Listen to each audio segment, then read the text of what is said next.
Good afternoon friends. Kanchan nursing क्लासेसमध्ये तुमचं सर्वांचं स्वागत आहे. तर जे नवीन फ्रेशर स्टुडंट्स असतात किंवा अदर पण की आपल्या बॉडीमधले जे नॉर्मल व्हायटल सायन्स असतात, ज्या नॉर्मल व्हॅल्यू असतात त्या सर्वांना माहीत हवं आहे.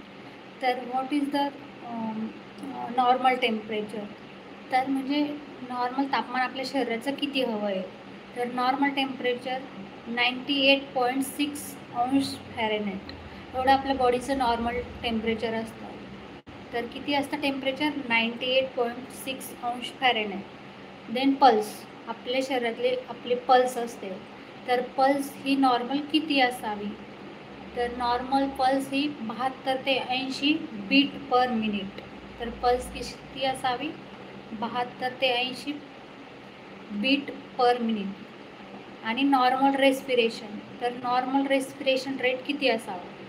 तर नॉर्मल रेस्पिरेशन हा 16 ते 20 ब्रीथ पर मिनिट. 16 ते 20 ब्रीथ पर मिनिट. नॉर्मल अडल्टचे आपण किती श्वास, आपला किती ब्रीथ पर मिनिट असतो, एका मिनिटात किती आपण श्वास घेतो? तर 16 ते 20 ब्रीथ पर मिनिट. देन आपलं बी पी म्हणजेच blood pressure, normal blood pressure value किती असावी? तर नॉर्मल ब्लड प्रेशरची व्हॅल्यू आहे 120/80 mmHg. कधीही जेव्हा तुम्ही व्हॅल्यू सांगताय तर व्हॅल्यू सांगताना काय असावं? तर नॉर्मल आपल्याला त्याच्या समोरचे जे आपण व्हॅल्यू लावतो तर त्या माहीत असावं. जसं की आपण पल्सला बीट पर मिनिट लावतो, देन आपण श्वास ब्रीथला ब्रीथ पर मिनिट लावतो. देन आपला बी पी आहे, तर बी पीला किती लावतो? 120/80 mmHg. mmHgचा फुल फॉर्म काय आहे? तर मिली मर्क्युरी ऑफ हर्ट्स. हे तुमच्या बॉडीच्या नॉर्मल व्हॅल्यू, हे प्रत्येक व्यक्तीला आपल्या व्हॅल्यू माहीत असावा.